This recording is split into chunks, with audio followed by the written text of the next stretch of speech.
Everyone, it's Xander. And Alejandro. And once again, it's time for another Bear Days chapter. Great, more of Naylor's bullshit. You hit the nail on the head. Chapter 15 may look like a sweet chapter at first, but once you actually start looking at it, you realize truly what a fairy tale it is that only a hack like Naylor could come up with. Here's chapter 15, Reconciliation.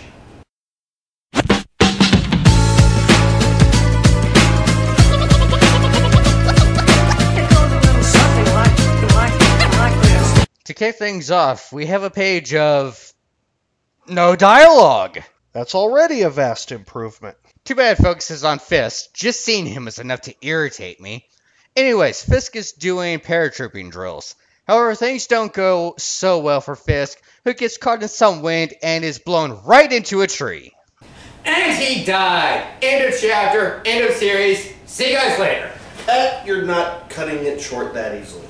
Damn it! Sadly, the tree didn't destroy Fisk, just part of his arm. Fucking Mary Sue of a character. I like the soldier's comment. Unfortunately for this army, clearly this character has a brain. Now, if only he had a name I could make out on his helmet, so I wouldn't have to thank the generic-looking white cat. Anyways, the sergeant shows up to get a report, and yeah, just a deep cut in Fisk's arm. Oh, come on! Is it too much to ask that the bastard at least gets a broken leg? Well, it turns out Fisk is going to get stitched up at a new hospital being set up, and Fisk would prefer to just do it himself.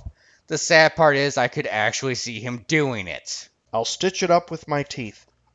Why would you need to use your teeth? Naylor, stop trying to make Fisk sound like a badass. You're just making him sound mentally retarded. Moving right along, we have Fisk talking to the doctor now. And still being a smartass, I see. Okay, honestly, what kind of asshole has a Snyder marker comic for just about any situation given? What? So the doctor's just going to have a nurse stitch him up as expected and... for fuck's sake. Oh look, Fisk must have taken subtlety lessons from Ted. Or they both took lessons from Naylor. Also, it's a good thing this is a Naylor comic, because any other setting, that would be a trap. That ain't no woman. It's a man. Well, of course the nurse is a woman, and attractive, and oh, holy shit, it's Nikki. Who? Oh yeah, that's right. You weren't doing the reviews with me yet. You know what? Hold on. Let me pull chapter 5 for you, I think it was. Yeah, you just go ahead and read that. Oh God, my stomach. Why? Ugh. Yeah, that was about my reaction the first time too. Enjoy my pain! So we have our happy reunion between Nikki and Fisk, and I guess it's nice we get to see her again? Is she going to rape him? Welcome back. The answer is no. And feeling any better? I'm gonna pay you back for that somehow. Fantastic. So Fisk isn't just any old paratrooper, no, he's a fucking ranger. You know, if Naylor gave me any sort of a time range for how long Fisk has actually been in training, I'd call bullshit, because there's no way he should already be a ranger. But given that I have nothing to work with, I can't disprove anything. I love that last comment from Nikki, though. God help us all. Lady, you have no idea how right you are. And then this line as well. Jumping out of airplanes. What would your poor mother say? What, no witty comment to say there? Well, I'm just thinking, would Sheila be too busy getting banged senseless by Sam or not right now? Real classy there. As you all expect, we get into what happened with Nikki in her past. And I'm going to be honest, this flashback was needed. And not just to show what happened to this girl, but because I had forgotten who the hell this character was. Alright, let's put this all into perspective now. This chapter was written in 2006. The previous chapter we saw Nikki in was 2003. And she didn't even impact the story that much, except to be the daughter of a horrible black man so Naylor could be racist. Exactly. This chapter, if nothing else, is extremely pointless for bringing her back. Getting back on track here, Nikki was adopted in... Oh, bullshit! She was adopted by a rich family that liked to use their money to adopt lots of kids. Yeah, only in Hollywood movies. And of course, they are as white as they come, both by being cats and pure white cats as well. It gets worse. A lot of girls from China. And of course, everyone else but the little black girl were so smart and well taught, I'm going to be sick. You know, I see what Naylor is trying to say here. Mostly because he so clearly says exactly what he means. Well, yeah, that too. He wants to show Nikki going from an abusive broken home to a nuclear family type of setting, a family where everything is perfect, but he didn't have to make it so ham-fisted like this. The very idea that these people are just so fucking rich, they can adopt so many kids, especially lots of girls from China, and then they hire private tutors for everyone, and once again, was this even a thing back in the timeline this was established in? It's 1990 at best. Well, regardless, this is the scenario we have to work with. Moving on, we see the classic intellectual man stereotype, complete with pipe, newspaper, smoking robe, and fez. By the way, on a related note, guess what Naylor's favorite outfit is to draw himself wearing? Why am I not surprised? So Nikki decides to, I wish I was joking here, do what she does best. It didn't go well. Okay, wait a minute. No one told these parents about Nikki's past. I don't know exactly the details on what information foster parents get when they adopt kids, but I'm pretty sure that being told the girl they are about to get was sexually abused is something that would be mentioned. Yeah, it's not like it was a secret. Also, why did it take so long for her to get therapy and help? Yeah, I know it's not free, someone has to pay the bills, but she was in state care for a while, and they know the situation she was coming from. They could have done something.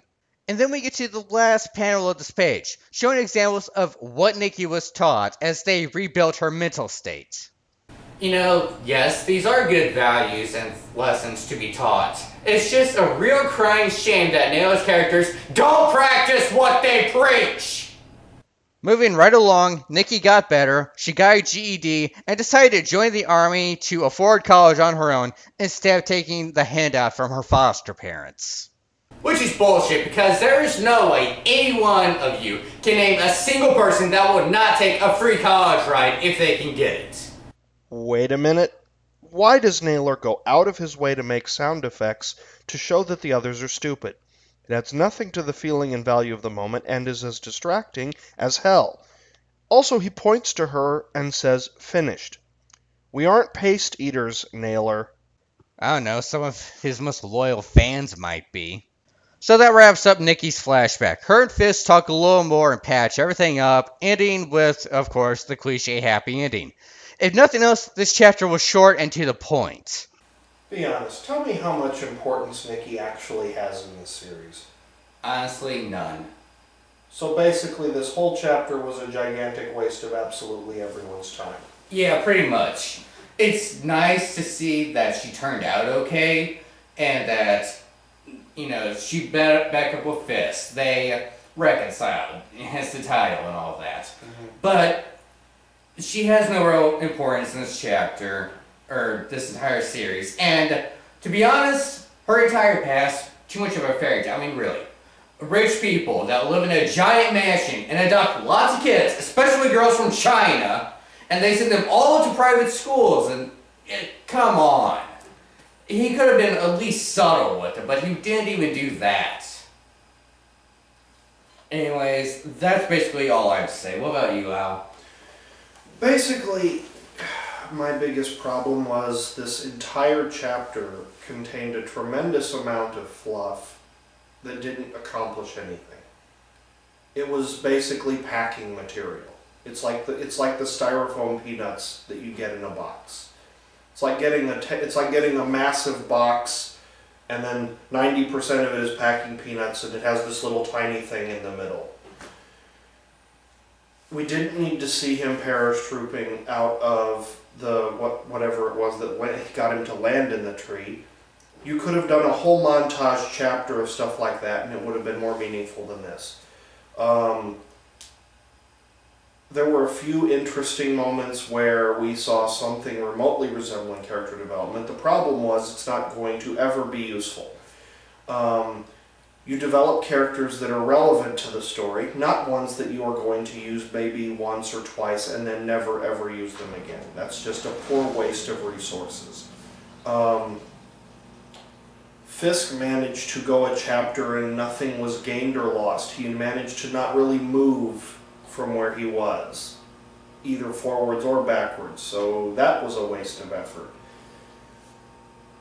And also, there's the incredibly unlikely, unrealistic scenario that Xander just mentioned.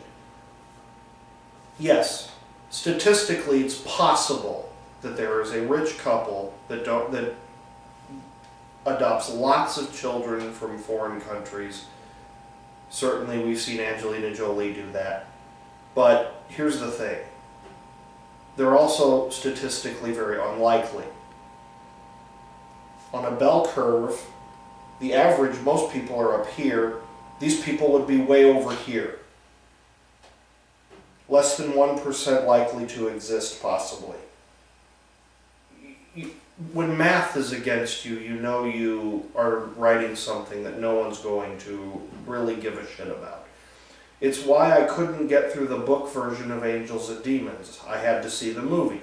I stopped reading the book 3 pages in because the first 3 pages was nothing but a long-ass conversation between 2 rich people about playing squash.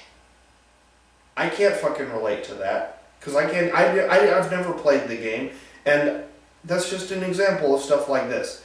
It turns a significant portion of the audience off because it's not something people can relate to very easily.